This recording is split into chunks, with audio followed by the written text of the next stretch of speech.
Hi guys, so today I woke up to my first ever snarky comment. It wasn't really a troll, but it was distasteful and it just made me a bit mad. Not gonna be a rant video, I promise. Pinky square, yakusuka. Okay. However, this is 2015, yeah, this is the new year. So rather than taking the negativity, I thought I'd channel that and actually help people out. New leaf, no more negativity, at least for now. It's still January, people. Let's keep it clean. Okay, so first and foremost, my philosophy in life, and it's going to sound really cheesy, it's going to sound really poncy, but is to invest in experiences and not things. Your car, your expensive handbags, expensive shoes. I mean, these things cost more money sometimes than my entire holidays. When people believe that they want to travel, they kind of look at things like Kim K and they think, oh my god, the only way that I'm ever going to do a beach resort or beach holiday is if I stay at the top one. There's like £1,500 a night and I can't afford it, so I can't travel. And I think that's so sad. It is the same sunset you will see if you stay on a cheaper one. It is the same sunshine. It is the same beach. They can only block off so much. You know that, right? In fact, you can actually walk onto their side. Just like, whatever, I'm gonna lie on your, deck. But I wouldn't recommend that now because they can chase you away, and they have chased me away. But these are my tips anyways. Number one, I need my pinky. Number one is to budget. I'm not just gonna say just budget and leave you there, but one way you can do this is by really looking at your day-to-day things. So for instance, if my friends say, hey, when I lived in London, do you want to meet at Starbucks for a coffee and then we'll go to the cinema? First, I don't go to the cinema, okay? It's £10. £10 to go to see a movie. I won't go to the cinema. I'm sorry, I can't afford it. Done. Coffee in Starbucks. £5 for coffee. That is 5 meals here in Thailand. That is 5 meals and 5 coconuts. So why would I? I'm not saying don't have fun where you are, but there's certain things in life you can live without. Our forefathers lived without Starbucks. I'm sure you'll be fine. What I would do in turn, rather than just being like, no, I can't come out and just have no friends. Well, I kind of didn't have that many friends.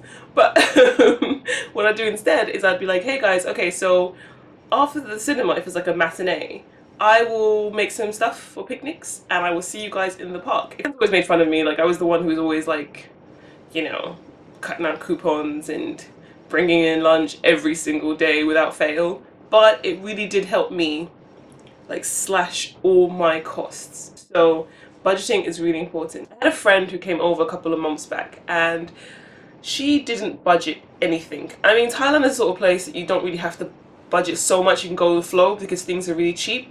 But if you don't budget, you don't know what experiences you're going to have as well. So it was just basically me every day going, hey, do you want to go here? Do you want to see this? Do you want to see that? And she's kind of like, no, I don't think I have enough money. And it's kind of, it will ruin you and put you in a negative bubble.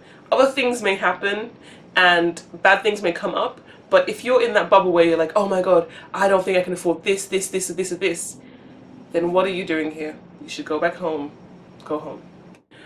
Two is get a tourist pass. I know they seem really cheesy, but they allow you to go to tons of stuff, usually for discounted or free. So once you get there, once you get to your destination, you don't have to worry about the little things or what to do. It actually opens up more possibilities of what to do.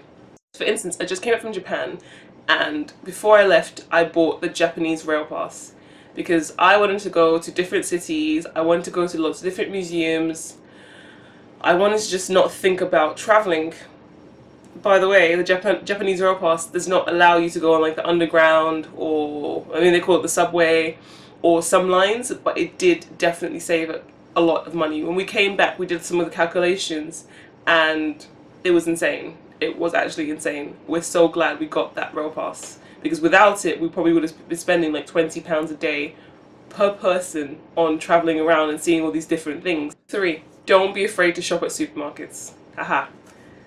This is a really weird one, but when I go to a country, I'm not going to eat at a restaurant for every single meal. Are you crazy? I don't even do that at home. So why would I suddenly, I mean, it's great to try the cuisine, but supermarkets also have cuisine. So what I normally do is for like breakfast and lunch, I will go to a supermarket and I will buy what they have because it's going to be cheaper than a restaurant. The only exception is obviously if you're in Southeast Asia, a meal is £1. I know the temptation is there when you get to somewhere that you want to try every single restaurant that you've heard of online or someone's recommended, but I just wouldn't. I would have, what we do anyway is for breakfast and lunch, if it's not included in our like hotel or hostel, whatever, we go to a supermarket. That's right. Because supermarkets also have the country's food, they just have it at, you know, the people's prices. Oh, my legs are dying. We got sushi from a supermarket in Japan and it was amazing. It was amazing. It was like £5 and it was like just huge, delicious, fresh. They were like chucking it away because they're like, no, it's not good, damn it, yes. But like, I think that's a really good way to get stuff. I've always got a backpack because it's sensible and I can keep all my food in there. You just kind of think of it the way how you would be when you live in your own country. You don't, like in London, I never walk into Waitrose and be like, I'll take everything, darling. So why would I do that when I go on holiday? And fourth is just to be safe. This is not really for everyone, but this is for women because traveling as a woman, you need to take certain precautions that I don't feel like men need to take because we don't have that kind of blame culture on men that we do on women. Anyways, you don't have to agree with me, I don't want to get political, but I think it's really important as a woman to really plan because you can't in the middle of the night be like, oh hey random stranger, do you mind driving me to like a nearest hostel? I know guys who do that regularly and they're like, it's an amazing place, everyone's so nice and you're so free, but they're guys and I'm not saying that you can't take care of yourself. I just don't think that you want to put yourself in that situation. So that's why it ties back into budgeting because if you don't budget, what's your alternative? I know guys who slept on the street because they forgot to book a hotel and they were backpacking and they just thought whatever, it was fun, they bought loads of beers, they drank and they slept. Can you imagine if like 5 women did that on the street, just got really drunk and slept? There'd be a really horrible news story the next day. All I'm saying is that definitely budget. I've been rambling on forever and I hope this has somehow helped someone out there to travel, especially the young ones, because I started traveling when I was 15 and I made a lot of mistakes in the beginning and I wish I could take it back because I could get my money back, but I can't. But I hope this helps and just always be safe when you're traveling. So thank you, random stranger who was hating on me. Actually, I think I know who you are, but anyway, it doesn't matter.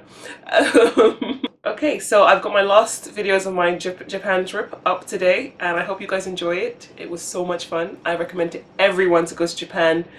It basically is my best holiday I've ever taken in my entire life.